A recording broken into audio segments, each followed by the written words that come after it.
The chateau into which my valet had ventured to make forcible entrance, rather than permit me, in my desperately wounded condition, to pass a night in the open air, was one of those piles of common leg which have so long frowned among the Apennines.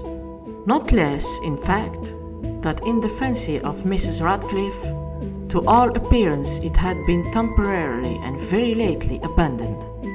We established ourselves in one of the smallest and least sumptuously furnished apartments. It lay in a remote turret of the building. Its decorations were rich, yet tattered and antique. Its walls were hung with tapestry and bedecked with manifold and multiform armorial trophies, together with an unusually great number of very spirited modern paintings in frames of rich golden arabesque. In these paintings, which depended from the walls not only in their main surfaces, but in very many nooks which the bizarre architecture of the chateau rendered necessary, in these paintings my incipient delirium, perhaps, had caused me to take deep interest, so that I bade Pedro to close the heavy shutters of the room, since it was already night, to light the tongs of a tall candelabrum which stood by the head of my bed, and to throw open far and wide the fringed curtains of black velvet which enveloped the bed itself. I wished all this done that I might resign myself, if not to sleep, at least alternately to the contemplation of and the perusal of small volume which had been found upon the pillow, and which purported to criticize and describe them. Long I read, and devotedly I gazed. Rapidly and gloriously the hours flew by, and the deep midnight came. The position of the candelabrum displeased me, and outreaching my hand with difficulty, rather than disturb my slumbering valet, I placed it so as to throw its rays more fully upon the book.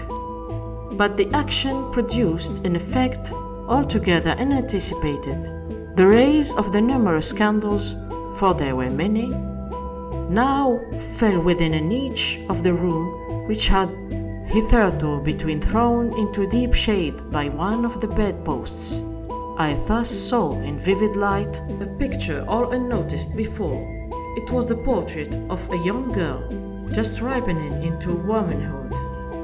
I glanced at the painting hurriedly and then closed my eyes. Why I did this was not at first apparent even to my own perception, but while my lids remained thus shut, I ran over in my mind my reason for so shutting them.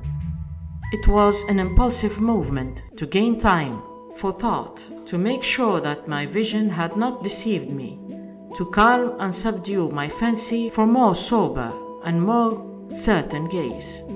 In a very few moments I again looked fixedly at the painting. That I now saw aright.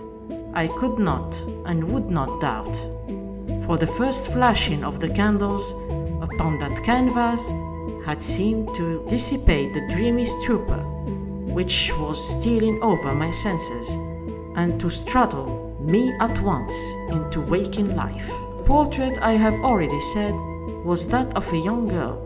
It was a mere head and shoulder, done in what is technically termed a vignette manner, much in the style of the favorite heads of Sully.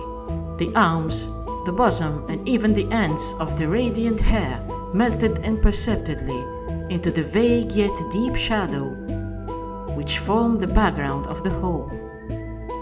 The frame was oval, richly gilded, and filigreed in Moresque.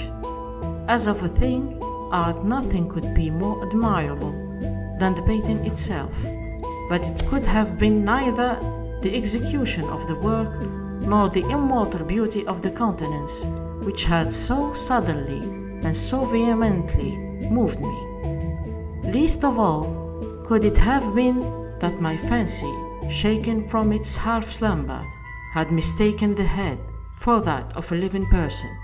I saw at once that the peculiarities of the design of the vignetting and the frame must have been instantly dispelled such idea, must have prevented even its momentary entertainment.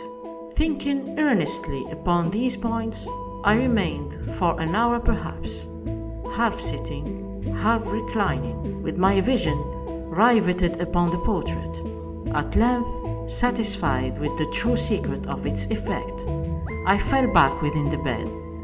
I had found the spell of the picture in an absolute likeliness of expression, which at first, startling, finally confounded, subdued, and appalled me.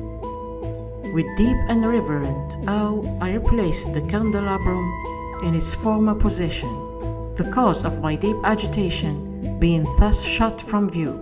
I saw eagerly the volume which discussed the paintings and their histories. Turning the number which designated the oval portrait, I there read the vague and quaint words which follow. She was a maiden of rarest beauty, and not more lovely than full of glee. And evil was the hour when she saw, and loved, and wedded the painter.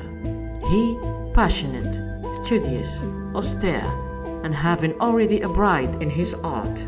She, a maiden of rarest beauty, and not more lovely than full of glee. All light and smiles, and frolicsome, as the woman fawn, loving and cherishing all things, hating only the art, which was her rival, dreading only the palette and brushes and other untoward instruments which deprived her of the countenance of her lover. It was thus a terrible thing for this lady to hear the painter speak of desire to portray even his young bride, but she was humble and obedient, and sat meekly for many weeks in the dark, high-turret chamber where the light dripped upon the pale canvas only from overhead. But he, the painter, took glory in his work, which went on from hour to hour and from day to day, and he was a passionate and wild and moody man, who became lost in reveries, so that he would not see that the light which fell so ghastly in that lone turret withered the health and the spirits of his bride, who pined visibly to all but him. She smiled on, and still on, uncomplainingly, because she saw that the painter, who had high renown, took a fervid and burning pleasure in his task, and wrought day and night to depict her who so loved him, yet who grew daily more dispirited and weak. And in sooth, some who beheld the portrait spoke of its resemblance in low words, as of a mighty marvel, and a proof not less of the power of the painter than of his deep love for her whom he depicted so surpassingly well. But at length, as the labor drew nearer to its conclusion, there were admitted none into the turret, for the painter had grown wild with the ardor of his work, and turned his eyes from canvas merely, even to regard the countenance of his wife, and he would not see that the tints which he spread upon the canvas were drawn from the cheeks of her who sat beside him. And when many weeks had passed, and but little remained to do, save one brush upon the mouth and one tint upon the eye, the spirit of the lady again flickered up, as the flame within the socket of the lamp.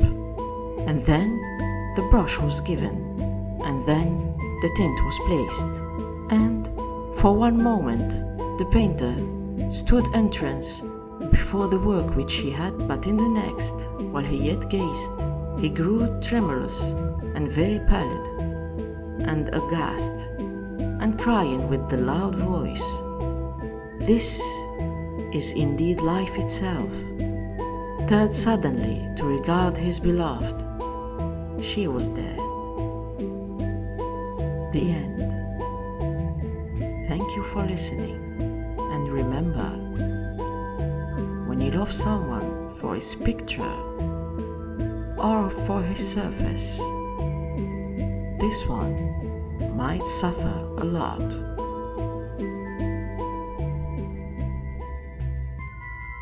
Don't forget to subscribe if you want to hear more. Thank you. Have a nice day or a nice night.